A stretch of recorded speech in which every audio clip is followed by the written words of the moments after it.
सोचिए आपका सबसे कोई प्रिय व्यक्ति हो, जिसको आप अपने शरीर से भी ज्यादा पसंद करते हो, वो अगर कहीं दूर चला जाए और वो ऐसी जगह चला जाए जहां बहुत कष्ट हो, दुख हो, तो आपका कितना दुख अनुभव करेंगे कि कैसे चला गया। और फिर वो लौट कर आए तो सारे के सारे नगरवासी, अयोध्यावासी क्या बोल रहे हैं, मेरे पीछे दोहराइए। अयोध्या के समस्त नागरिक हाथ जोड़कर श्री रामचंद्र जी से एक साथ बोल उठे, माता कौशल्या का आनंद बढ़ाने वाले महाबाहु श्री राम, आपका स्वागत है, आपका स्वागत है। ओम ज्ञानतिमिरान्धस्य ज्ञानाञ्जन शलाकया चक्षुरुन्मिलितं येन तस्मै श्रीगुरवे नमः। वाञ्छाकल्पतरुभ्यश्च कृपा सिन्धुभैव च पतितानां पावनेभ्यो वैष्णवेभ्यो नमो नमः। श्री कृष्ण चैतन्य प्रभु नित्यानंद श्री अद्वैत गदाधर शिवासादि गौर भक्तवृंदा। हरे कृष्णा कृष्ण कृष्ण हरे हरे, हरे राम राम राम हरे हरे। नमो विष्णुपदाय कृष्ण पृष्ठाय भूतले श्रीमते भक्ति वेदांत स्वामिनिति नामिने। नमस्ते सरस्वती देवी गौरवाणी प्रचारे निर्विशेष शून्यवादी पाश्चात्य देशधारिणे।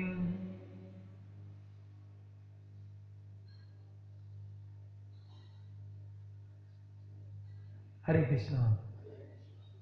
तो जैसा हमने इसे श्लोक पढ़ के सुनाया आप भक्तों को कि श्री रामचंद्र जी जब आज के दिन, आज ही हम दीपावली मना रहे हैं इसलिए, तो आज के दिन जब लौट कर आए तो सारी प्रजा एक साथ मिल करके स्वागतम ते महाबाहो, हे महाबाहु आपका स्वागत है, आपका स्वागत है।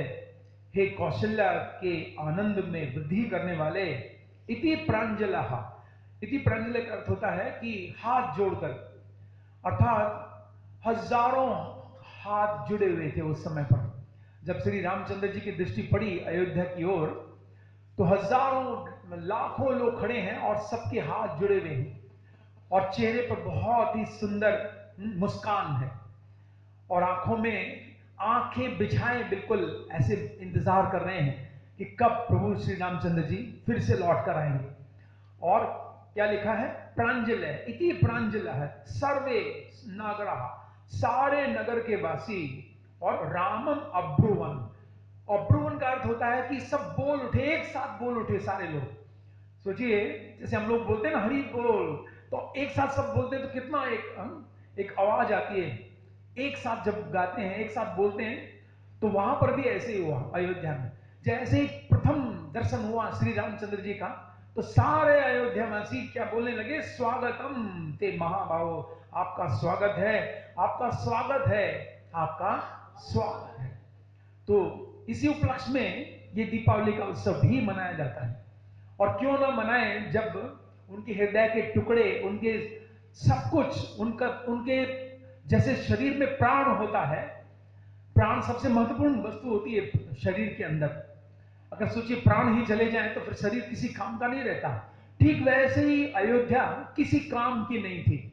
जब श्री रामचंद्र जी अपने भ्राताओं के साथ, अपने भ्राता लक्ष्मण के साथ और माता सीता देवी के साथ जब चले गए, तो पहले तो आप लोग जानते ही हैं कि कथा, जब श्री रामचंद्र जी वनवास गए थे तो सारी अयोध्या ने क्या निर्णय लिया था कि हम भी वहीं रहेंगे जहां श्री राम रहेंगे, वनों में ही रहेंगे, हम कोई नहीं रहेगा आज से अयोध्या में। क्योंकि जब श्री रामचंद्र जी गए तो अयोध्या में किसी ने भोजन नहीं किया था, यहां तक कि गायों ने चारा नहीं ग्रहण किया था। और पशु पक्षी भी नेत्रों से अश्रुपात कर रहे थे जब श्री रामचंद्र जी वनवास की ओर लौटे गए थे। तो सारे अयोध्यावासी अपने अपने गाड़ियों में सब सामान भर करके और पीछे पीछे चल दिए। रामचंद्र जी देख रहे हैं कि सब आ रहे हैं मेरे पीछे पीछे, लेकिन सबने निर्णय किया। और हम जानते हैं कि एक स्थान आया था श्रृंगवेरपुर नाम का, जहां निषाद राज रहते थे, वहां तक सब लौट कर आए थे, सब वहां पर तक पहुंचे थे। वहां पर फिर भगवान रामचंद्र जी ने सोचा था कि अगर सब लोग जाएंगे तो फिर अयोध्या में कैसे चलेगा, और ये लोग सब मेरे साथ रहेंगे तो मैं कैसे अपने जिन कार्यों के लिए मेरा अवतार हुआ है फिर कैसे कर पाऊंगा। तो भगवान रामचंद्र जी ने फिर जब सब सो गए तो फिर सुमंत्र अपने मंत्री को कहा था कि अब रथ को ऐसे रास्तों से घुमा करके ले जाइए ताकि वो लोग हमारा पीछा ना कर पाए। और सब चले गए। तो आचार्य बताते हैं वहां पर कि भगवान राम ने ऐसा कार्य क्यों किया था। जिन लोगों को इतना प्रेम था भगवान से और भगवान उन्हें छोड़कर क्यों चले गए, वो तो बेचारे रात को सोए थे। श्री राम और लक्ष्मण सीता वो भी जमीन में सोए थे वहां पर, तो क्यों छोड़कर चले गए। तो आचार्य बताते हैं कि इसका कारण ये था कि जो सो गया सो खो गया। अक्सर हम देखते हैं कथा में भी बहुत लोग सो जाते हैं। जैसी कथा प्रारंभ हुई तो मीठी मीठी कुछ कथा अंदर गई हृदय में, दिमाग को थोड़ा रेस्ट मिला, क्योंकि कथा से क्या होता है थोड़ा रेस्ट भी मिलता है, तनाव से मुक्ति मिलती है, तो निद्रा देवी आ जाती है। और एक बार भगवान रामचंद्र जी के पास निद्रा देवी आई भी थी कि प्रभु मैं आपकी सेवा करना चाहती हूं। तो प्रभु राम कहने लगे आप लक्ष्मण के पास जाओ। लक्ष्मण कहने लगे मैं तुम्हारी सेवा नहीं ले सकता निद्रा देवी, क्योंकि मैं राम की सेवा में नियुक्त हूं, और जो राम की सेवा में होता है उसे निद्रा नहीं लेनी चाहिए, आप वापस जाओ रामचंद्र जी के पास। तो भगवान रामचंद्र जी के पास निद्रा देवी आकर कहती है प्रभु मैं कुछ सेवा करना चाहती थी आपकी, सब आपकी सेवा कर रहे हैं, मेरी भी तो कुछ सेवा लगाओ। तो फिर भगवान रामचंद्र जी बोले जहां जहां जब जब कहीं रामचंद्र कथा हो उस कथा में अगर कोई इनअटेंटिव हो उसकी आप सेवा कर सकते हो। तो सारे नगर के वासी जो सो गए थे उन्होंने यही कमेंट्स किया, उन्होंने यही कमेंट्स किया, अपने आपको धिक्कारा कि हम कितने पतित जीव हैं। जब रामचंद्र जी वनवास जा रहे थे हम सो कैसे गए, हमें मृत्यु क्यों नहीं आ गई। सारे रोते रोते ढूंढते ढूंढते नहीं ढूंढ पाए, जब वापस लंका लौट आए, क्षमा कीजिए अयोध्या लौट आए, लंका नहीं। वास्तव में तो हम लोग लंका में, इसलिए लंका शायद भगवान ने मेरे मुख से निकाला, हम लोग सब लंका में ही हैं, अयोध्या में नहीं है। अयोध्या का क्या अर्थ होता है, अयोध्या शब्द के दो अर्थ बताए गए हैं। अयोध्या का एक अर्थ तो यह है कि जहां पर आपस में कोई युद्ध नहीं होता। तो हमारे यहां तो बहुत युद्ध होते हैं ना आपस में, घर घर में, मित्र मित्र में, पति पत्नी में, माता पिता में, इसलिए लंका ही है ये। अयोध्या का मतलब क्या है, अयोध्या, योद्धा का मतलब जहां युद्ध हो, और लगा दिया इसका मतलब इसका रिवर्स है, ऐसा स्थान जहां आपस में कोई युद्ध नहीं होता। और अयोध्या का एक और अर्थ यह है कि जिसको कोई युद्ध में जीत नहीं सकता, अयोध्या, चाहे कैसा भी कोई व्यक्ति आ जाए वहां आक्रमण करे उसको कोई जीत नहीं सकता। तो अयोध्या में सब लोग लौट कर आ गए, जितने भी नगरवासी थे सब लौट कर आए और सब बहुत चिंतित थे कि प्रभु रामचंद्र जी चले गए। और दशरथ महाराज ने फिर पूछा, आगे कथा आती है कि सुमंत को भी फिर जब भगवान राम ने वापस भेज दिया, सुमंत जी जब लौट कर आए तो दशरथ जी ने पूछा था उनसे कि मेरे राम को थोड़ा घुमा करके ले आए कि नहीं ले आए, थोड़ा जंगल दिखा करके ले आए। तो सुमंत जी ने आकर बताया कि नहीं, प्रभु राम ने मेरा नहीं मानी मेरी बात को और वो नहीं आए। तो दशरथ जी ने कहा था, दशरथ जी ने मरते समय दो बातें बहुत सुंदर कही थी। एक तो ये कहा था कि वो लोग बहुत भाग्यशाली होंगे जो 14 साल तक जीवित रहेंगे इस अयोध्या के अंदर, क्योंकि 14 साल बाद क्या होने वाला है, वापस श्री रामचंद्र जी के मुखमंडल का दर्शन होगा। उन लोगों ने जरूर अपने जीवन में मोती, रतन, गाय, सब प्रकार के पुण्य कर्म किए होंगे जो 14 साल बाद प्रभु रामचंद्र जी का मुख दर्शन करेंगे। और मैं कितना दुर्भाग्यशाली हूं कि मैं नहीं दर्शन कर पाऊंगा, क्योंकि उन्होंने कहा था दशरथ जी ने दूसरी जो बात कही थी, 7 दिन तक वो तड़पते रहे थे, 7 दिन 7 रात तक बस उनके मुख से एक ही आवाज आ रही थी, क्या? राम राम राम। तड़प रहे थे बिल्कुल, राम राम बोल करके। और 7वें दिन उन्होंने हा राम कह करके शरीर छोड़ दिया। तो पहली शिक्षा दशरथ महाराज ये देते हैं कि हमारे जीवन में से कोई कुछ भी छीन ले तो हमें चिंतित नहीं होना चाहिए, लेकिन अगर हमारे जीवन में से कोई हरिनाम को हमसे कोई छीने तो फिर देह को ही छोड़ देना चाहिए। इतनी तीव्रता होनी चाहिए भगवान के प्रति प्रेम की, इतनी आग थी दशरथ महाराज के हृदय में। उन्होंने केकई को कह दिया था ये कि केकई, अगर तू राम को मेरे जीवन से छीन रही है तो फिर मुझे जीवित नहीं पाएगी, क्योंकि अगर राम नहीं तो फिर प्राण नहीं। और वही हुआ। जैसे रामचंद्र जी का पता चला, सुमंत ने बताया कि नहीं आए लौट कर प्रभु राम, तो दशरथ जी ने राम नाम ले उच्चारण करके और शरीर को ही छोड़ दिया। ये जीता जागता उदाहरण है हमारे सामने। कभी कभी छोटी छोटी घटनाएं हमारे साथ ऐसी हो जाती हैं कि भक्त बड़ी आसानी से छोड़ करके हरे कृष्ण हरि नाम को छोड़ देते हैं, मंदिर को छोड़ के चले जाते हैं। इसका मतलब है कि उनका राम में आसक्ति नहीं, इसका मतलब उनमें उनका भगवान से कोई संबंध नहीं है। अगर किसी भक्त ने थोड़ा ऊंचा नीचा बोल दिया तो वो सोचते हैं आप मंदिर में नहीं आना, अरे यहाँ तो इतना डांट दिया मुझे, मैंने इतनी गीता की, मेरा नाम भी नहीं बोला, इतनी सेवा की मैंने, मेरा कहीं चर्चा ही नहीं हुई मेरा। तो इसका मतलब उनका राम से संबंध नहीं है, उनका अपनी ईगो से संबंध है। तो दशरथ महाराज ने इस प्रकार से शरीर छोड़ दिया। उसके बाद तो कथा बहुत लंबी है, क्योंकि उसके बाद तो आप जानते हैं किस प्रकार से माता सीता के साथ प्रभु राम चले गए। आगे जाकर के फिर वो पंचवटी में रुके। उसके बाद उन्होंने कहा कि हे सीते, मुझे आप कुछ लीला करनी है, रावण तुम्हारा हरण करने आ रहा है, और हरण क्या, वो तुम्हें छू भी नहीं सकता, तो तुम क्या करो, अग्नि देव के पास चली जाओ। और छाया सीता को उन्होंने रख लिया, और फिर रावण ने सीता का अपहरण किया। और फिर भगवान राम ने, देखिए, गौड़ ये वैष्णव सिद्धांत पेश किया। जानबूझकर कुर्म पुराण में आता है कि भगवान राम ने असली सीता अग्निदेव को दे दी और छाया सीता अपने पास रख ली कि ताकि रावण हरण कर सके। देखिए कितना मैजिकल है ये दृश्य। और जब रावण ने सीता का हरण कर लिया तो इतना क्रंदन किया कि पूरे जंगल के पेड़ पौधे भी रो रहे थे, पशु पक्षी भी रो रहे थे। और लक्ष्मण ने तो समझाया कि प्रभु इतना इतना शोक ठीक नहीं, नेत्रों से आंसू बारे। तो हम सोच सकते हैं कि शायद भगवान राम एक्टिंग कर रहे होंगे, पता तो है नहीं। जब भगवान कोई भी कार्य करते हैं, जैसे दामोदर लीला में जब भगवान रोते हैं, डरते हैं, तो सचमुच में डर जाते हैं। ऐसा नहीं सोचना चाहिए कि भगवान कृष्ण अब एक्टिंग कर रहे हैं, माता यशोदा उनको बांध रही है, और नहीं, सच में लीलाएं होती है। इसलिए गीता में भगवान क्या कहते हैं, जन कम च में एवं दिव्यम यो वेति तत्वतः, तत्व से जानना चाहिए मेरी लीलाओं को। तो भगवान राम ने जानबूझकर जाने दिया, और जानबूझ करके और सचमुच में फिर कितना ज्यादा शोक किया। यही हमारा गौड़ीय वैष्णव सिद्धांत है कि अगर आपसे कोई बाहर में पूछे, अरे इतने दिन से माला घिस रहे हो, दर्शन हुआ कि नहीं हुआ, तो आपको निराश नहीं होना चाहिए कि दर्शन तो हुआ नहीं, सच में ठीक कह रहे हो।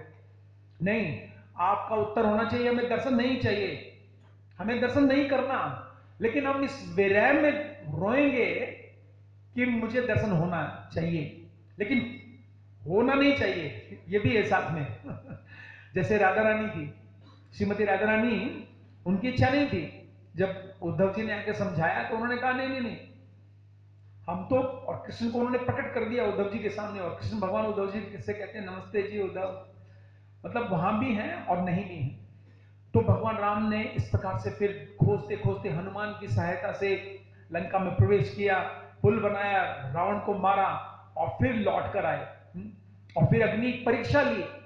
तो कई बार लोग शिकायत करते हैं, भगवान राम कितने निर्दयी थे, सीता की अग्नि परीक्षा ले ली, लेकिन वो अग्नि परीक्षा नहीं थी, सीता, ओरिजिनल सीता को लेना था उनको।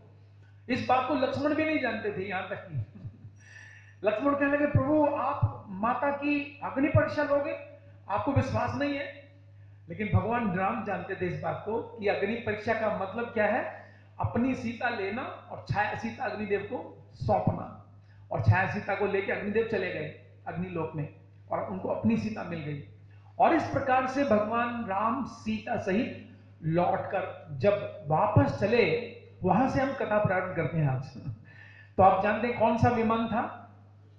देखिए उस समय जो विमान था, आजकल आपने सुना होगा ना मेट्रो ड्राइवरलेस चल रही है, गाड़ियां भी, शायद कार भी आ रही है ड्राइवरलेस। तो ये पुष्पक विमान भी ड्राइवरलेस था। यानी पहले से है ये सब। आजकल के वैज्ञानिक को ये नहीं सोचना चाहिए कि हम लोगों ने ड्राइवरलेस गाड़ी बना दी। पुष्पक विमान मन की चिंतन से चलता था। भगवान राम ने कहा कि चलो, तो मन से ही सोचते थे तो पुष्पक विमान चलना शुरू हो जाता था। और उसमें इतने लोग बैठ सकते थे जितना कि पूरा आपका रोहिणी से भी बड़ा इलाका। ऐसा नहीं था कि बहुत टाइट लोग बैठे थे, भाई जाना है थोड़ी देर बैठ जाओ चलो। बहुत सारे महल थे उसमें। करीब आता है, वाल्मीकि रामायण में आता है कि शायद करीब 10,000 उसके अंदर मकान थे। और सबके अंदर बहुत सुंदर सुंदर दीपदान दिए जले थे, लाइट थी, सब लोग आराम से बैठ के आ रहे थे। तो इस प्रकार से आगे मैं शुरू करता हूं इस कथा को कि भगवान रामचंद्र जी ने सबसे पहले हनुमान जी को आदेश दिया। जब वो पहुंच गए अयोध्या के निकट, और अयोध्या के निकट से पहले नंदीग्राम में पहुंचे। आप जानते होंगे नंदीग्राम में क्या था?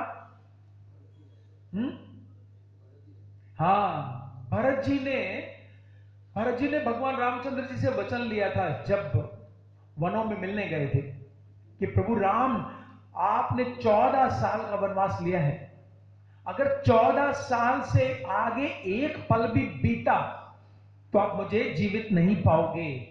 भारत की जो स्थिति है वाल्मीकि रामायण के थ्रू, आप समझिए श्री चैतन्य महाप्रभु हैं दूसरे। श्री चैतन्य महाप्रभु जब क्रंदन करते थे भगवान कृष्ण के वियोग में, तो नेत्रों से आंसू ऐसे नहीं बहते थे, ऐसे बहते थे। जितने भी लोग होते थे सब भीग जाते थे उनके नेत्रों से। ऐसे आंसू फेंकते थे वो, जैसे हम फुवारे से पानी फेंकते हैं। हाथ निकालते तो 1 किलोमीटर हाथ चले जाते थे, इतने वियोग में थे। ठीक वही स्थिति भरत महाराज की है इस रामलीला के अंदर। भरत जी ने कहा था अगर आप एक पल भी लेट किए तो मुझे जीवित नहीं पाओगे। तो उन्होंने अयोध्या से दूर नंदीग्राम के अंदर अपना आश्रम बनाया था। आप गए होंगे, कई लोग, बहुत सुंदर मंदिर है वहां पर, अगर आपने देखा होगा तो, जहां पर मिलन हो रहा है भरत जी और हनुमान जी का, बहुत ही सुंदर विग्रह। अगर आप देखिए वहां पर गुफा भी है नीचे, अभी भी स्टिल एज इट इज वही गुफा जो भरत जी बैठे थे जहां पर भरत जी। तो भगवान रामचंद्र जी ने सबसे पहले हनुमान जी को पता लगाने के लिए भेजा कि 14 साल बीत गए हैं हनुमान, मेरे भाई की मनस्थिति क्या है ये पता लगाओ। तो ये पता लगाना, देखिए भगवान रामचंद्र जी की कितनी बुद्धिमता है कि कहीं मेरे भाई के हृदय में 14 साल के अंदर भोग करते हुए, राज करते हुए कुछ मेरे प्रति ऐसा भाव तो नहीं आ गया है कि मैं आ गया तो उनके राज्य को छिन जाएगा। और अगर ऐसी स्थिति है तो तुम जाना। देखिए भगवान राम क्या कह रहे हैं, हे हनुमान, तुम जाना नंदीग्राम में और भरत की जैसी मुख मुद्रा हो उसका अध्ययन करना। तुम जाकर यह बताना कि रामचंद्र जी आ गए हैं मन से लौट के। तुम उनके मुख का अध्ययन करना, समझना, ध्यान देना, उनकी मनस्थिति को पहचानना कि उनके हृदय में मेरे प्रति प्रेम है या नहीं है। तो भगवान रामचंद्र जी यहां पर क्या दिखा रहे हैं कि हम जो हरे कृष्ण आंदोलन से भक्त लोग जुड़े हैं, हमारे हृदय में कुछ प्रेम है, या महाराज ने बोला है 16 माला करो तो 16 माला करेंगे। ये है बस एक छोटी सी बात हमारे भगवान के धाम जाने में और ना जाने में, कि हमारे अंदर रुचि हो गई है। हम सुबह सुबह जब जैसे ही मंगल आरती समाप्त होती है, माला उठाते तो हमें खुशी होती है या बोझ लगता है कि अब 100 किलो से भी ज्यादा ये माला का बोझ उठाना पड़ेगा। 2 घंटे 2 घंटे किसी तरह से करना पड़ेगा, काटना पड़ेगा, हो जाए माला। और खुशी कब होती है, जब 16 माला हो जाए तो हमारे चेहरे पे खुशी आ जाती है, अरे यार आज का तो काम हुआ, कल देखेंगे बाकी, है ना। तो श्री रामचंद्र जी जीवों से ये देखना चाहते हैं कि उनके हृदय में मेरे प्रति रुचि है, या जबरदस्ती महाराज ने दीक्षा दी थी 16 माला करनी होगी, कर रहे हैं। ये हमें अपने मन से पूछना चाहिए, तभी हमारी असली दीपावली होगी। क्या हमारे अंदर रुचि है नाम लेने की? क्या हमारे अंदर रुचि हो रही है कथा सुनने की? क्या हमारे अंदर रुचि हो रही है वैष्णव सेवा करने की? अगर ये 3 कार्य हो रहे हैं तो इसका मतलब है भगवान हनुमान जी के थ्रू इसको पता लगाना चाह रहे हैं।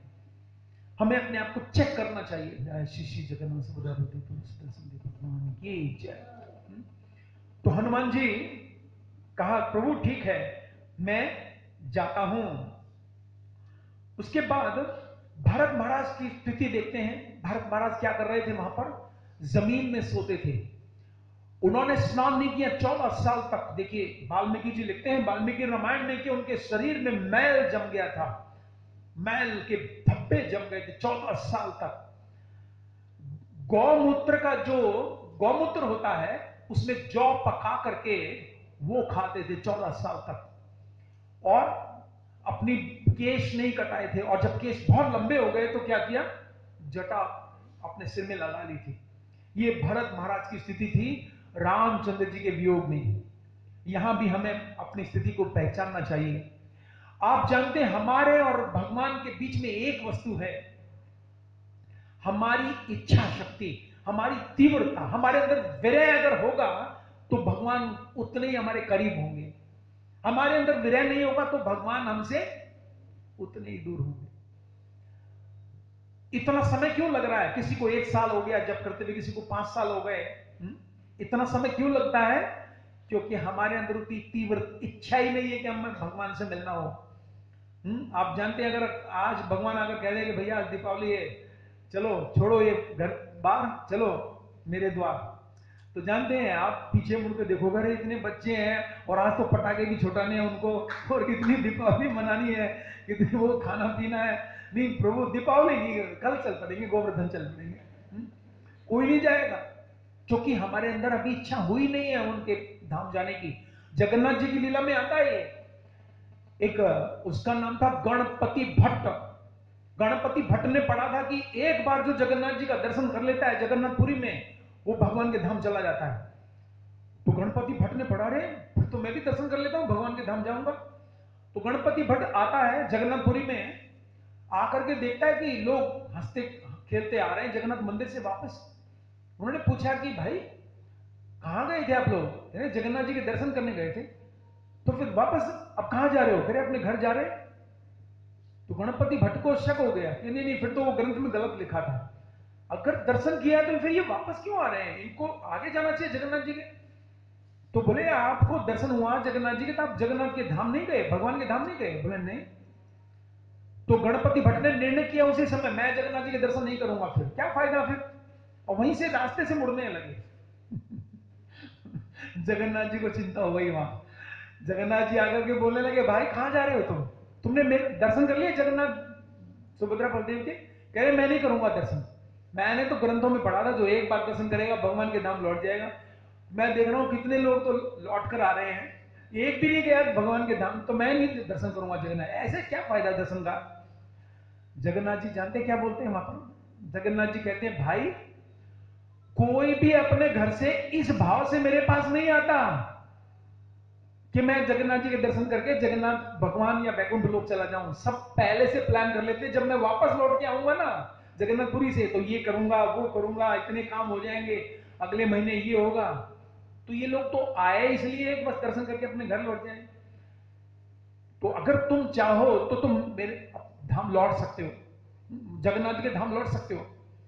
तो गणपति भट्ट गए और वो भगवान के धाम लौटे थे।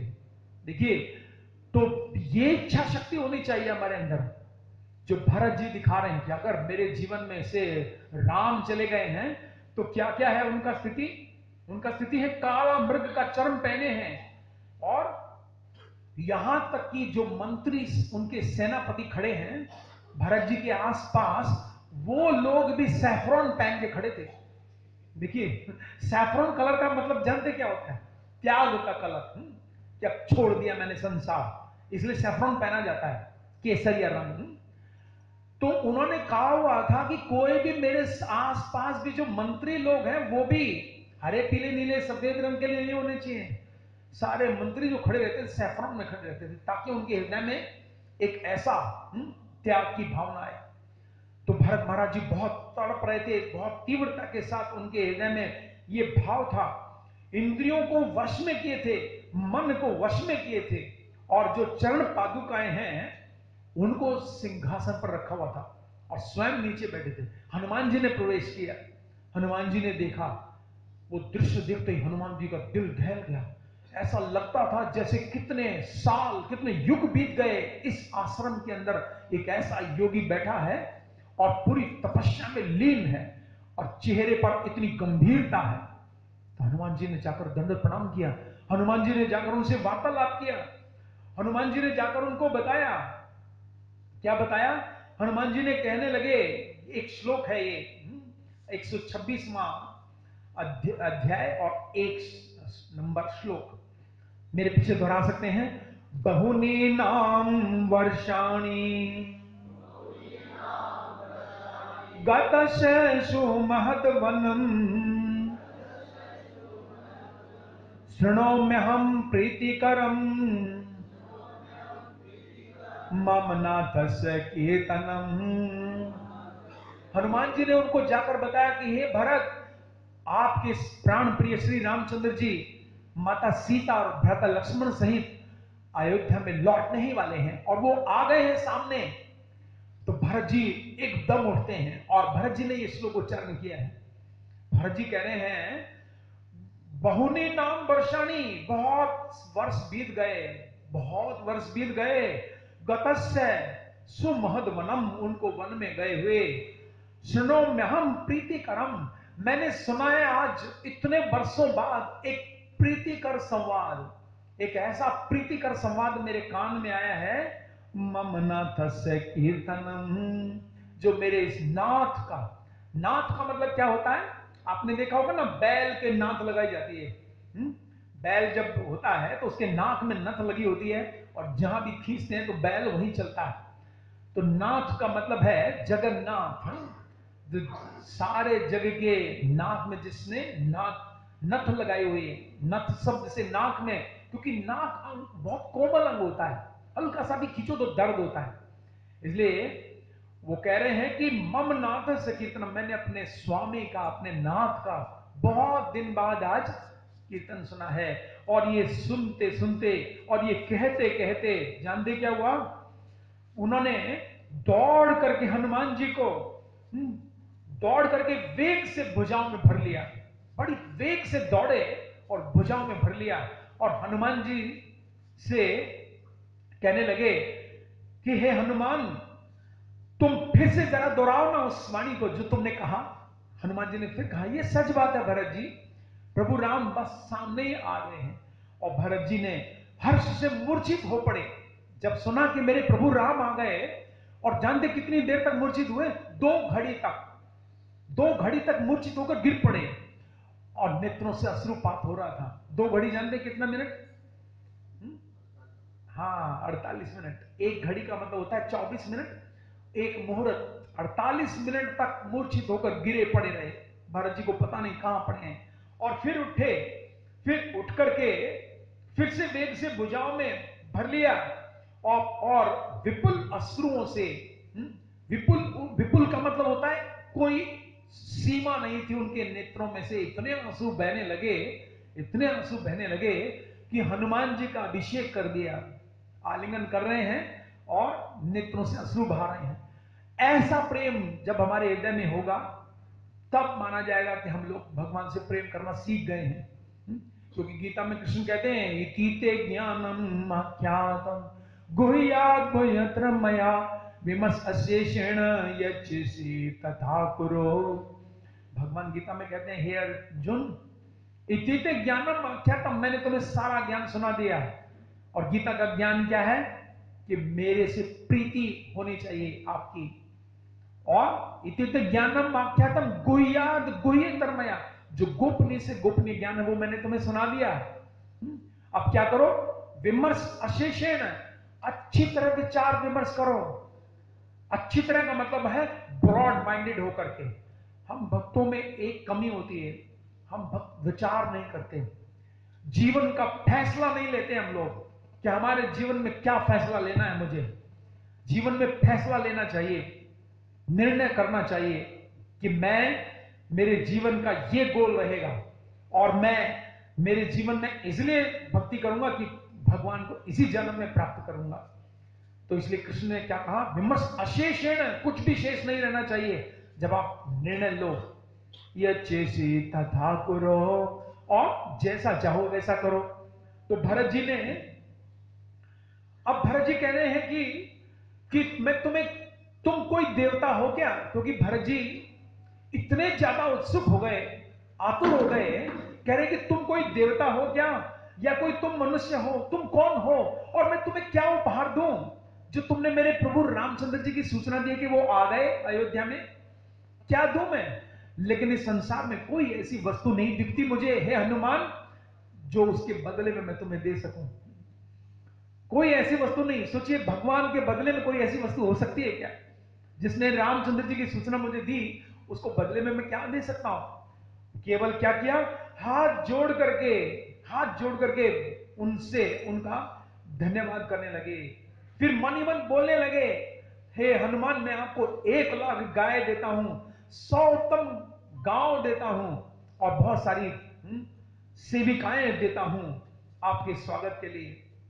भरत जी ने फिर शत्रुघ्न को बुलाया और शत्रुघ्न को आज्ञा दी कि पूरे अयोध्या को सजाया जाए, और जो धरती नंदीग्राम से अयोध्या तक की जो जमीन है उसको समतल बनाया जाए, ताकि और रथ लाया जाए वहां से, और ताकि स्वागत के साथ श्री रामचंद्र जी को हम अयोध्या में ले जा सकें। गाजे बाजे के साथ सभी देवस्थानों का पूजन कराया गया। चारों तरफ अयोध्या में आदेश दे दिया शत्रुघ्न ने जाकर के कि जितने भी मंदिर हैं सब जगह कीर्तन चालू कर दो। देखिए, ये दीपावली थी, ये दीपावली का पहली शुरुआत है कि जितने भी देवस्थान हैं सब में मृदंग ढोल बजाने शुरू कर दो, कीर्तन प्रारंभ कर दो। जैसे हम लोग देखते हैं ना, हमारे मंदिर में जब महाराज आते हैं तो हम क्या करते हैं, द्वार पर जाकर ही कीर्तन चालू कर देते हैं, ताकि महाराज को उसका स्वागत और अच्छे से किया जा सके, उत्साह से किया जा सके। और सुगंधित फूलों द्वारा सब जगह फूल लगा दिए जाएं, और सभी जितने भी नंदीग्राम में लोग थे श्री राम दर्शन के लिए बाहर चले, और सारे मार्ग को ठंडे जल के छिड़काव से किया गया, फूल बखेरे गए, पताकाएं फहराई गई, और सुनहरी पुष्प मालाएं, मोटे गजरे, कमल और पचरंगे से सजाए गए। 8 मंत्रियों के साथ भरत जी चले हैं। श्री रामचंद्र जी कुछ दूरी पर हैं, अभी उनको दर्शन नहीं हुआ है राम का, लेकिन उनको सूचना मिली है, और सारे अयोध्या में उन्होंने मंत्रणा फैला दी है। 8 मंत्री कौन कौन है? दृष्टि, जयंत, विजय, सिद्धार्थ, अर्थ साधक, अशोक, मंत्रपाल और सुमंत्र। कहीं कहीं सुमंत्र कहा जाता है, लेकिन उनका नाम था सुमंत्र। और भरत जी अपने सिर पर वो पादुकाएं उठाई जो उन्होंने सिंहासन पर रखी थी, वो पादुकाएं उठा करके चलने लगे। और फिर भरत जी की जो स्थिति है, वाल्मीकि जी कहते कि अब उनसे लेकिन चला नहीं जा रहा था, क्योंकि उन्होंने इतना उपवास किया था कि बहुत दुर्बल हो गए थे, बहुत कमजोर हो गए थे। लेकिन दर्शन के लिए उतावले हैं। अब बाहर तो आ गए, लेकिन कहीं राम नहीं दिख रहे उनको, क्योंकि गुफा में है, नीचे थी उनका, उन्होंने ऐसे गुफा बनाई हुई है नीचे, आज भी है वो गुफा, जहां भरत जी बैठकर तपस्या कर रहे थे, इंतजार कर रहे थे। बाहर आए, बाहर निकले, सब सजावट हो गई, लेकिन कहीं राम नहीं दिख रहे। तो भरत जी जानते हैं, जब किसी व्यक्ति का इंतजार हो और वो नहीं आए तो बड़े उतावले हो गए। भरत ने देख रहे हैं कि कहीं कहां है राम, कहां है, कहीं नहीं है राम। तो हनुमान जी के पास जाकर कहने लगे, हनुमान जी, आप बानर जाति के हो, और बानर बड़े चंचल होते हैं और बड़े टीजिंग करते हैं, मतलब बड़े खिजा देते हैं, लगता है तुमने मुझे खिजाया है, कहीं राम नहीं दिख रहे हैं, तुमने कहीं मुझसे झूठ तो नहीं बोला है कि राम आ गए हैं? सच बताओ कि तुम राम आ गए हैं या नहीं आए हैं? हनुमान जी कह रहे हैं कि भरत जी, वास्तव में जो भारद्वाज मुनि का जो आश्रम है, भारद्वाज मुनि ने, चूंकि वानर लोग बहुत भूखे थे उस समय जब युद्ध चल रहा था, और बहुत भूखे होने के कारण श्री रामचंद्र जी ने वरदान मांगा था इंद्र देवता से कि जब मेरे वानर चले हैं तो रास्ते भर सारे जितने भी वृक्ष हों सब में फल लग जाएं, फलों से लदे हों, ताकि सब फल खा सके रास्ते में। तो रास्ते में वो थोड़ा देर जो हो गई है वो इसलिए हो रही है क्योंकि भारद्वाज मुनि के आश्रम में बहुत सारे पेड़ पौधे हैं, वो फल खा रहे हैं सारे वानर, और प्रभु आएंगे अपने भक्तों के साथ में, तो आप इतने उतावले ना होइए, बस प्रभु आते ही होंगे। तो और वानर तो क्या कर रहे हैं, वानर उछलते हैं, पेड़ों में जाते हैं, खूब फल पेट भर भर के खा रहे हैं, कुछ फेंक रहे हैं और आ रहे हैं अयोध्या की ओर, नंदीग्राम की ओर। फिर पुष्पक विमान अब आकाश में दिखाई पड़ा भरत जी को। पुष्पक विमान, क्योंकि जब फल खा लेते हैं तो वापस सब विमान में बैठ जाते हैं, और पुष्पक विमान फिर से उड़ने लगा और नंदीग्राम के निकट आकाश में ही है अभी। आकाश में भरत जी ने देखा कि पुष्पक विमान चंद्रमा जैसा दिखाई पड़ता था, जिसको विश्वकर्मा ने मन और संकल्प से ही रचा था, और फिर वो ब्रह्मा जी की कृपा से कुबेर को दिया गया था, और कुबेर से किसने छीना था, रावण ने छीन लिया था, और रावण को मार करके फिर से विभीषण के थ्रू भगवान अब पुष्पक विमान में बैठकर आ रहे हैं। तो जितने भी अब आकाश में देख रहे हैं, राम, सीता, लक्ष्मण और सुग्रीव, विभीषण और भी अनेक बड़े बड़े बंदर, भालू बंदर सब आकाश में दिख रहे हैं। तो भरत जी ने जैसे ही ये देखा, तो जो हमने श्लोक पढ़ के सुनाया आपको, ये वही श्लोक था। सारे के सारे अयोध्यावासी क्या बोले, ततो हर्षा संबुधो, ये श्लोक था, क्षमा कीजिए, स्वागतम ते महाबाहो, नहीं क्षमा कीजिए, ये वाला श्लोक है, राइट। ततो हर, मेरे साथ दोहराइएगा ये श्लोक, ततो हर्षम संबुधो नीश्वनो दिवे मम स्पर्शता स्त्री बाल युव वृद्धानां रामो मेति कीर्तते। तो सारी अयोध्या ने प्रत्यक्ष रूप से श्री रामचंद्र जी को कहां देखा, आकाश में विमान पर स्थित सबने एक साथ देखा। तो सब लोग क्या बोलने लगे, जितने भी स्त्रियां थी, बालक थे, नौजवान थे, बूढ़े, और सभी के मुख से यह वाणी फूट पड़ी, और सारे एक साथ क्या बोले, मेरे साथ दोहराइएगा, अहो ये श्री रामचंद्र जी आ रहे हैं। दो बार उन्होंने उच्चारण किया, आप लोग भी दो बार उच्चारण कीजिए, अहो ये श्री रामचंद्र जी आ रहे हैं। तो उन नागरिकों का वह हर्षनाद स्वर्ग लोक तक गूंज उठा, स्वर्ग लोक तक आवाज ही गई। सब अयोध्यावासी चिल्ला चिल्ला कर कह रहे हैं, अरे ये तो वही रामचंद्र जी आ रहे हैं, अब हम प्रत्यक्ष रूप से इनको अपने नेत्रों से निहार रहे हैं। और ऐसे दर्शन कर रहे थे वो आकाश में स्थित भगवान रामचंद्र जी का, जैसे हम लोग किसका दर्शन करते हैं, चंद्रमा का दर्शन करते हैं। जब पूर्णमासी का चंद्रमा निकलता है तो कितना सुहावना लगता है नेत्रों को, और सब दर्शन कर रहे हैं, और सब लोग यही कह रहे हैं, ओह ये तो श्री रामचंद्र जी आ रहे हैं।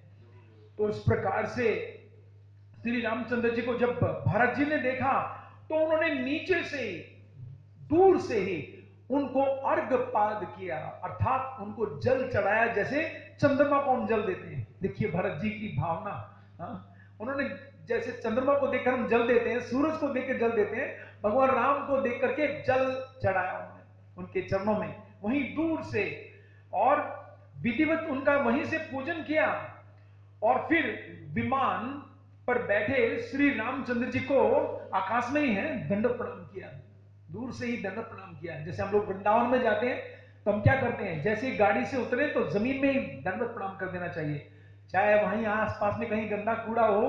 कई बार भक्त लोग कहते रहे ये सड़क पे क्यों कर रहे हो, मंदिर में जाकर दंड करेंगे, नहीं, भरत जी अभी रास्ते में ही है और आकाश में विमान है, वही दंड प्रणाम कर दिया, वही सारी जनता ने भी प्रणाम कर दिया, शत्रुघ्न ने भी वही दंड प्रणाम कर दिया, और सब फिर से खड़े हो गए।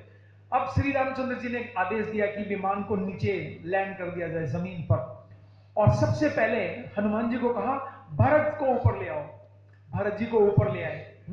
अब भगवान राम समझ गए कि भरत के हृदय में मेरे प्रति बहुत प्रेम भरा हुआ है, समुद्र जितना प्रेम है इसके हृदय में मेरे लिए, तो उसको विमान में बिठा लिया।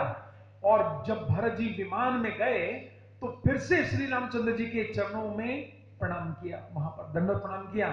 भगवान रामचंद्र जी ने उन्हें पकड़ करके अपनी गोद में बिठा लिया। देखिए क्या दृश्य होगा।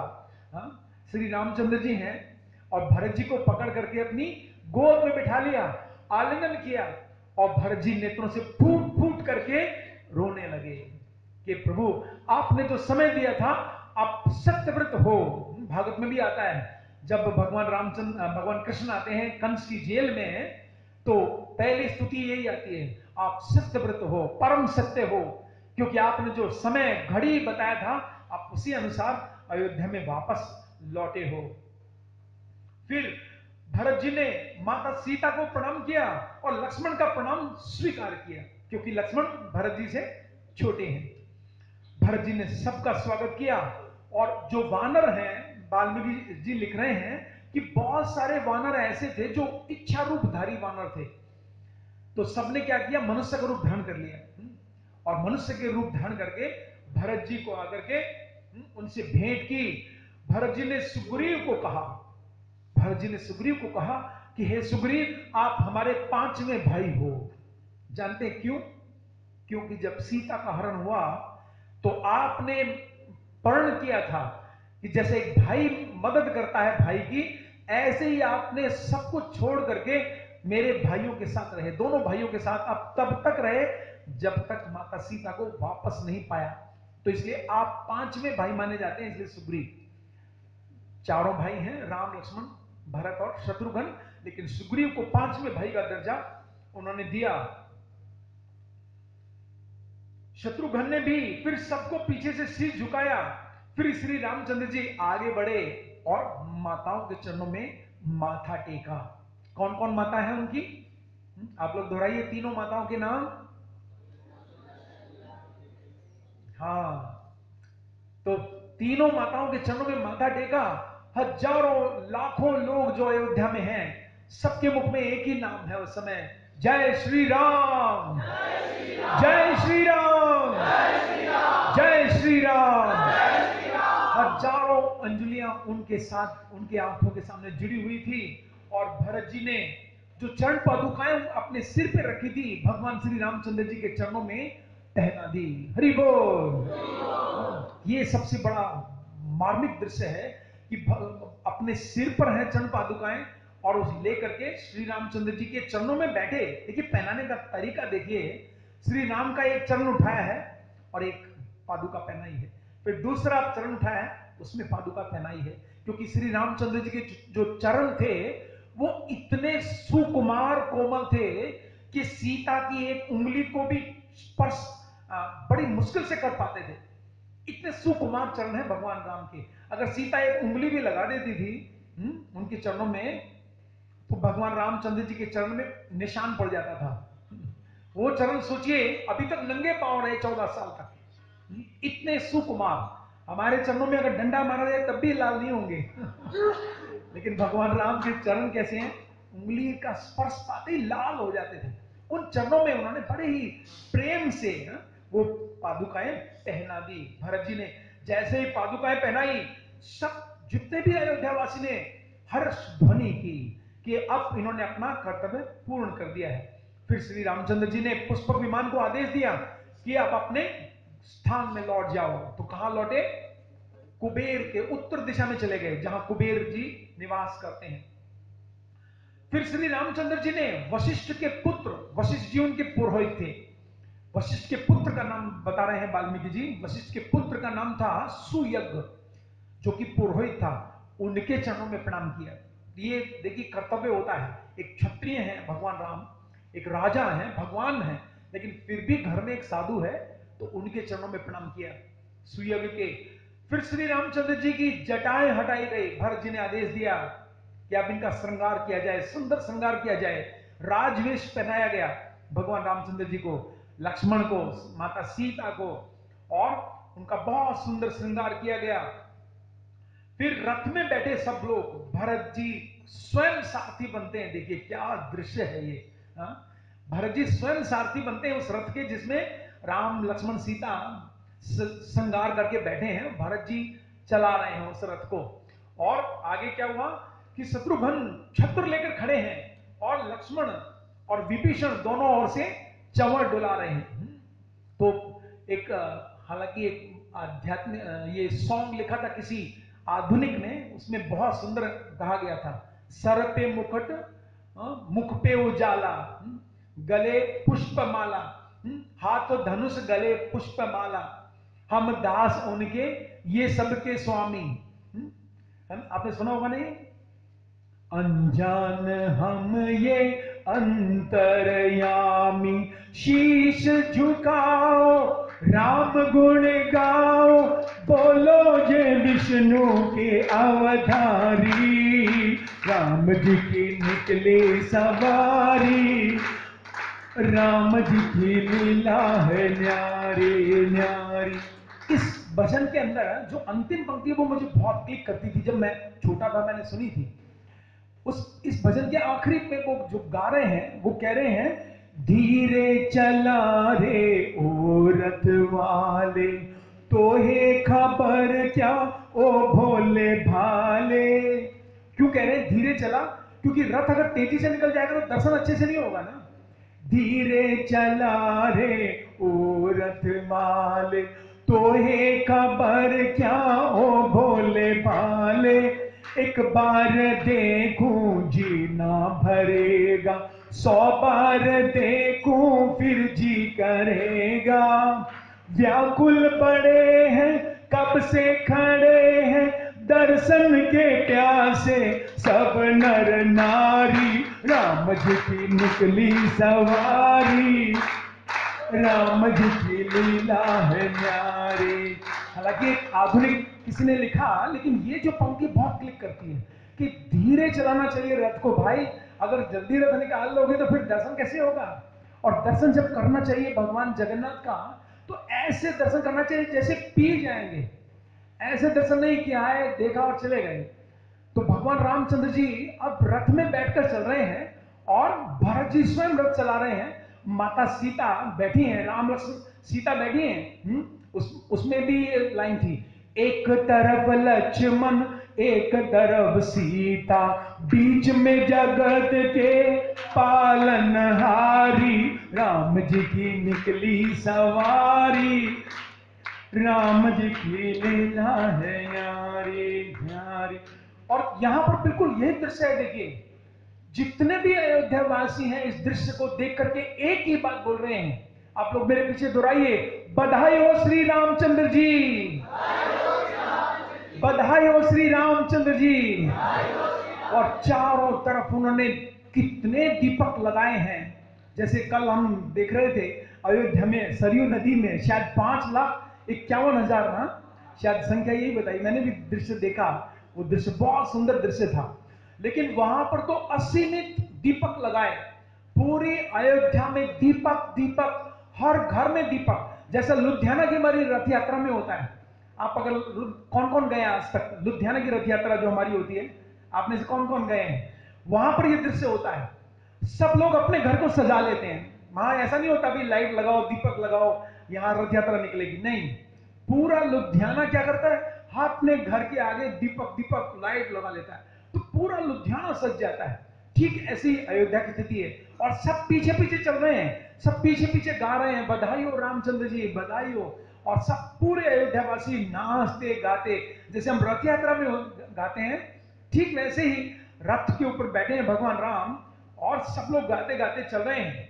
वाल्मीकि जी लिख रहे हैं, ऐसा लग रहा है जैसे नक्षत्रों के बीच में श्री रामचंद्र जी चंद्रमा के समान नजर आ रहे हैं, जैसे सारी प्रजा लग रही है नक्षत्र, जैसे पूरे आकाश में कितने सारे तारे हों, बीच में अगर एक चंद्रमा निकल आए, ऐसा दृश्य है। श्री रामचंद्र जी नजर आ रहे हैं और स्वास्तिक मांगलिक गीत गाए जा रहे हैं, गाय ब्राह्मण कन्याएं हाथ में मिठाई लेकर चल रहे हैं, और वासुदेव गंधर्व अप्सराएं सब नृत्य कर रहे हैं।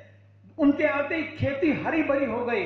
देखिए भगवान राम ने चरण रखे अयोध्या में, खेती हरी भरी हो गई, वृक्षों में फूल फल लग गए, फूलों की सुगंध छा गई। और फिर भरत को कहा गया कि आप लक्ष्मण को कहा गया कि आप युवराज बनोगे, रामचंद्र जी के बाद राजा आप होंगे। लेकिन लक्ष्मण ने कहा नहीं नहीं भैया, भरत मुझसे बड़े हैं, तो भरत को युवराज बनाया जाए। तो भरत को युवराज के पद पर बिठाया गया। लक्ष्मण जी सेवक के रूप में रहे राम के, और शत्रुघ्न रहे भरत जी के सेवक के रूप में। इस प्रकार से भगवान ने फिर कितने सालों तक राज्य किया? 11,000 वर्षों तक राज्य किया। भगवान राम के राज्य में देखिए, विधवाओं ने विलाप नहीं किया, किसी के भी स्त्री के पति की मृत्यु नहीं हुई, किसी भी बूढ़े व्यक्ति ने अपने छोटे बच्चे की अंत्येष्टि नहीं की। यह भगवान राम राज्य का प्रभाव था। और कोई चोर लुटेरे का नाम नहीं था, कोई भी अनर्थ कार्यों में भाग नहीं लेता था, कोई रोग शोक न था। वर्षा जब होती थी जनता की इच्छा अनुसार होती थी, कितनी वर्षा चाहिए, इतनी वायु शीतल और मंद बहती थी, जनता धर्म में लगी थी और झूठ नहीं बोलती थी, उत्तम लक्षणों से संपन्न थी। इस प्रकार भगवान रामचंद्र जी आए और पूरे नगर में दीपावली मनाई गई, और दीपदान, भजन कीर्तन, बधाई अनेक अनेक गाए गए। तो इससे हमें शिक्षा क्या मिलती है? इस पर थोड़ी सी चर्चा करेंगे। आप कुछ देर में लूंगा, प्रभु जी क्षमा करना, 10-15 मिनट, चूंकि ये तो ठीक था कि भगवान राम अयोध्या में आ गए, लेकिन इसके बाद हमारे लिए, इसके लिए क्या टीचिंग्स है? दीपावली, दीपदान। देखिए, भगवान की जब हम कथाएं सुनते हैं तो गीता में एक श्लोक आता है 10वें अध्याय का 11वां श्लोक। किस किस को याद है? आप में से याद है किसी को? क्योंकि दीपावली के उपलक्ष्य में सब भक्तों को याद करना चाहिए। तेषामेवानुकंपार्थम अहम अज्ञानजं तमः नास्यामि आत्म भावस्थो ज्ञान दीपेन भास्वतः। तो हमारे हृदय में अंधेरा है अभी, इसलिए हम संसार में आ सकते हैं। लेकिन अगर हमारे हृदय में जय ग्रेस भक्ति विनोद प्रभु जी की जय, अगर हमारे हृदय में ज्ञान का दीपक जल जाए, कितने हम लोग दीप जलाएंगे आज, कितने हम दीपक जलते हुए देखेंगे आज दीपावली के उपलक्ष्य में, लेकिन अगर हमारे हृदय में एक ज्ञान का दीपक जल जाए कृष्ण की इच्छा अनुसार, तो कितने भी तूफान आए, देखिए जब तूफान आता है, हवा तेज चलती है तो दीपक बुझ जाते हैं, लेकिन अगर ज्ञान का दीपक जल जाए हृदय में, तो कितना भी बड़ा तूफान आ जाए आपके जीवन में, आपका दीपक कभी बुझेगा नहीं। अगर ज्ञान का दीपक जला होगा तो आप उन समस्याओं को हंसते हंसते सहन करोगे। लेकिन जो कम कम शक्ति के दीपक होते हैं वो बुझ जाते हैं। थोड़ी सी हवा चली, जीवन में थोड़ी सी आंधी आई, थोड़ा सा ऊंचा नीचा हुआ, तुरंत एकदम, आजकल तो डिप्रेशन बहुत ज्यादा चला हुआ है, घर घर में जिसको देखोगे डिप्रेशन में है, व्यक्ति डिप्रेशन में है। इसका मतलब क्या है? ज्ञान का दीपक की बाती है वो कमजोर है। तो आज दीपावली के दिन हमें ऐसा दीपक जलाना है ज्ञान का, इन कथाओं के माध्यम से, कि कितना भी जीवन में तूफान आ जाए, हम अपनी लौ जैसे होती है ना, दीपक की लौ, कितना भी, गीता में श्लोक है कि जो दीपक की लौ होती है, कितना भी तूफान आ जाए वो सीधी खड़ी रहती है। ऐसे अपना ज्ञान को विकसित करना है हमें, तब मानी जाएगी कि हमारी सच्ची दीपावली है। ये नहीं कि थोड़ी समस्या आई कि प्रभु जी जब कर रहे हो गए, नहीं अब नहीं कर रहा, जब क्यों? क्योंकि वो समस्या आ गई ना, कितनी बीमार हो गया, इसलिए सोचिए जब हम शरीर त्यागेंगे तो कितने भारी भरकम हमारे ऊपर आक्रमण होंगे, फिर हम कैसे जप करेंगे? अगर थोड़ा सा समस्या होता ही जप अगर हमारा कमजोर पड़ता है, जब समस्या आए तो और तीव्रता के साथ हमें जप करना चाहिए। दीपावली अगर हम मनाना चाहते हैं तो राम और कृष्ण के ही सानिध्य में हम दीपावली मनाएं।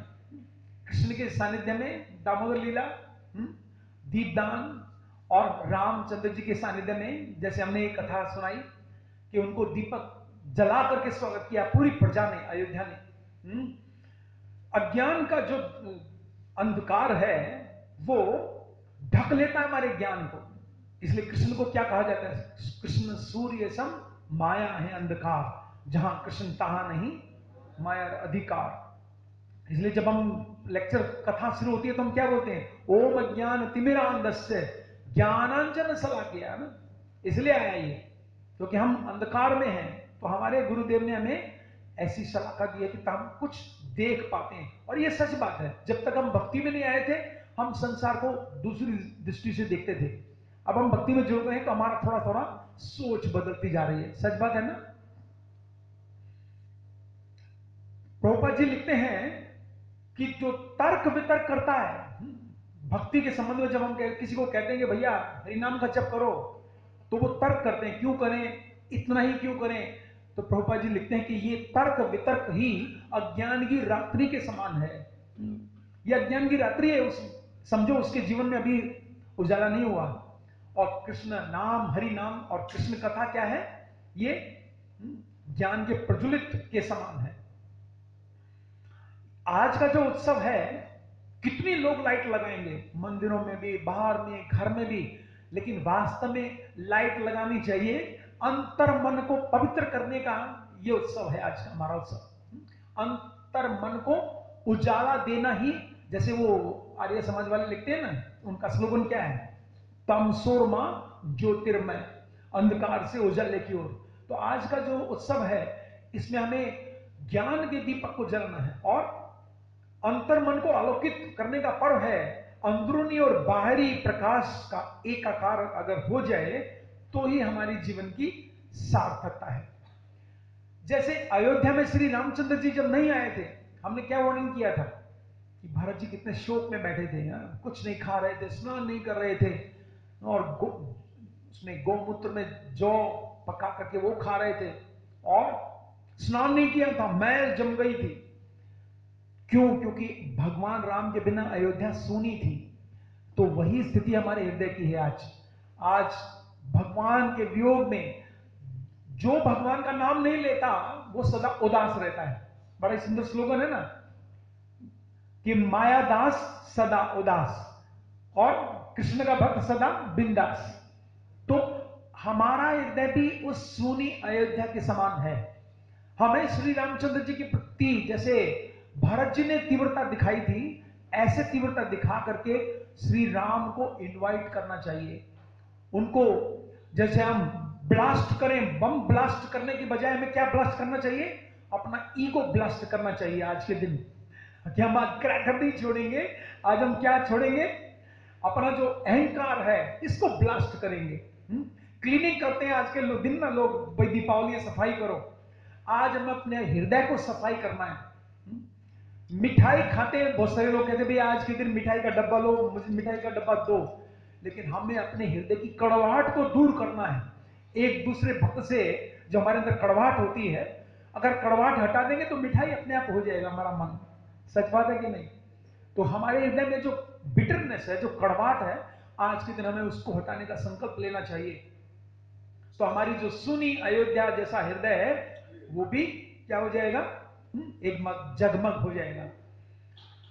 हमारे मंथरा और महामंत्र दो शब्द हैं। देखिए, मंथरा ने भगवान राम को भेजा था, तो ऐसा व्यक्ति का संग नहीं करना चाहिए। आज के दिन हमें ये लेना चाहिए संकल्प कि केकई ने, जो भगवान राम को बहुत प्रिय थी, और केकई को भी भगवान राम बहुत प्रिय थे, लेकिन ऐसे व्यक्ति के संग के कारण भगवान को वनवास भेजा था। तो असत्संग त्याग यही वैष्णव आचार। आज के दिन हमें यह संकल्प लेना चाहिए कि दीपावली के दिन कि हम किसी भी ऐसे व्यक्ति का संग नहीं करेंगे जो कि भगवान से हमें दूर ले जाए, नहीं तो, और महामंत्र के द्वारा हमें उसको वापस लाना है। तभी भगवान, जैसे हनुमान जी की सहायता से भगवान राम वापस आए, वानरों की सहायता से आए, तो भक्तों की सहायता से हम भगवान को अपने हृदय में आमंत्रित कर सकते हैं। अपने जीवन में श्री रामचंद्र जी को आज के दिन बुलाना चाहिए, अपने मन और इंद्रियों में श्री रामचंद्र जी को बसाना चाहिए, और मन और इंद्रियों में बसेंगे तो हमारे हृदय में भी श्री रामचंद्र जी वापस आएंगे। आज के दिन हमें ऐसा संकल्प लेना चाहिए। तो इस प्रकार से हम देखते हैं श्री चैतन्य महाप्रभु ने भी, देखिए एक बहुत सुंदर प्यार मुझे मिला, उन्होंने भी कहा है कि दीप जलाने चाहिए, लेकिन दीप जलाकर क्या करना चाहिए? श्री चैतन्य महाप्रभु कहते हैं हरि नाम का कीर्तन करना चाहिए। कई बार लोग पूछते ना कि प्रभु जी हम लोग दीपावली कैसे मनाएं? लोग तो घरों में लक्ष्मी गणेश रख देते हैं और फिर वो गाना शुरू कर देते हैं, क्या, ओम जय जगदीश हरे, है ना। तो फिर हमें क्या करना चाहिए? श्री चैतन्य महाप्रभु ने एक स्थान में बोला इस बात को कि हमें कैसे दीप जलाकर क्या गाना चाहिए। आप ये प्यार दोहरा सकते हैं। और ये प्यार जानते कब बोला महाप्रभु ने? जब काजी के घर में वो जा रहे हैं मसाल हाथ में लेकर सब लोग, और देखिए मेरे पीछे दोहरा सकते हैं ये प्यार, नगर नगर आमी करे कीर्तन, संध्याकाले कर सबे नगर मंडन। आज के दिन महाप्रभु क्या कह रहे हैं, हमें नगर नगर में कीर्तन करना चाहिए, और संध्या काल में नगर मंडन का मतलब है पूरे नगर को सजाना चाहिए। आज के दिन पूरे नगर को सजा करके और कीर्तन करना चाहिए। और मेरे पीछे दोहराइए, संध्या ते देटी सबे ज्वाल घरे घरे। हाँ, संध्या के समय ज्वाल घरे घरे, ज्वाल का अर्थ होता है बंगाली में है घर घर में दीपक जलाओ। आज सबको कह रहे हैं आज सब घर घर में दीपक जलाओ आज। और चूंकि मैं नगर में, पूरे नगर में आज कीर्तन करूंगा, काजी ने कहा ना कि कीर्तन नहीं, अब कीर्तन बंद है तुम्हारा, नहीं तो मुसलमान बना दूंगा। महाप्रभु ने आदेश दिया, नहीं, हम हरिनाम कीर्तन करेंगे और घर घर में दीपक भी जलाएंगे। देख कौन काजी हसी मोरे मना करे। मैं देखता हूं कौन मुसलमान आज मुझे मना करेगा कीर्तन करने को और दीपक जलाने को। तो आज के दिन हमें जो पूजन करना है, दीपावली का पूजन हम कैसे करें, सबसे अच्छा है हमारे लिए, हमें ज्यादा आडंबर करने की जरूरत नहीं है। हमें तो अपना वही, हमारे सामने राधा कृष्ण उपस्थित हैं, अर्थात लक्ष्मी नारायण उपस्थित हैं। देखिए लक्ष्मी जी का जो वाहन है वो क्या है, उल्लू है। तो वो उल्लू बना जाती है अगर बिना नारायण की उनकी पूजा करते हैं। तो इसलिए हमें राधा कृष्ण का उनको रखना है सामने, अपने यशोदा दामोदर को रखना है, और दीप दान करना है। दीप दान में आप जानते हैं कैसे करना होता है कि 4 बार चरणों में, 2 बार नाभि प्रदेश में, 3 बार मुख पर और 7 बार पूरे शरीर में उनको दीपदान करना है। और दीपदान कैसे करना है, ये दिया नहीं है बल्कि क्या है, ये मेरा दिल है। ऐसे दीपदान करना है जैसे हम दिल अर्पण करते हैं, ऐसे आज का दिन हमें दीपदान करना है। आज का दिन, जैसे आज और कल का दिन जो है महादीपदान हमारे वैष्णव कैलेंडर में लिखा है। क्योंकि अमावस्या की जो रात्रि होती है बहुत अंधकार में होती है। एक जगह लिखा है कि आज के दिन अगर कोई व्यक्ति अनजाने में जुआ खेलने के लिए भी दिया जलाए, उसको पता नहीं है कि जुआ खेलना है उसको, उसने इसलिए चलो भाई जुआ खेलेंगे, एक दीपक जला देते, और लकीली वो मंदिर हुआ। तो ब्रह्मा जी नारद जी को स्कंद पुराण में बता रहे हैं, अपने 7 पीढ़ियों का उद्धार कर देगा वो व्यक्ति। जुआ खेलने के लिए उसने दिया जलाया भी, तो कितना बड़ा महात्मा है। आज के दिन हमें दिया अर्पण करना चाहिए, लेकिन कैसे अर्पण करना चाहिए, जैसे हृदय अर्पण कर रहे हो, और भगवान से, श्री रामचंद्र जी से विनती करनी चाहिए। क्योंकि आज हमारी राम कथा ही हुई है, तो हम रामचंद्र जी से प्रार्थना करनी चाहिए कि जिस प्रकार से आप अयोध्या वासियों के नगर में आए और उनकी सारा शोक आपने हर लिया, तो हम लोग भी उसी सुनी अयोध्या की तरह से यहां भुगत रहे हैं, संसार में पड़े हैं। तो कृपा करके हमारे यहां भी आज के दिन आप हमारे हृदय में चरण रखिए, और हमारे हृदय में अपने अयोध्या का स्थान बनाइए, निवास कीजिए, ताकि हमारा ये मनुष्य जीवन सक्सेसफुल हो सके। श्री श्री दीपावली महा महा महोत्सव की, श्री श्री राम कथा महा महोत्सव की, निताय गौर प्रेमानंदे।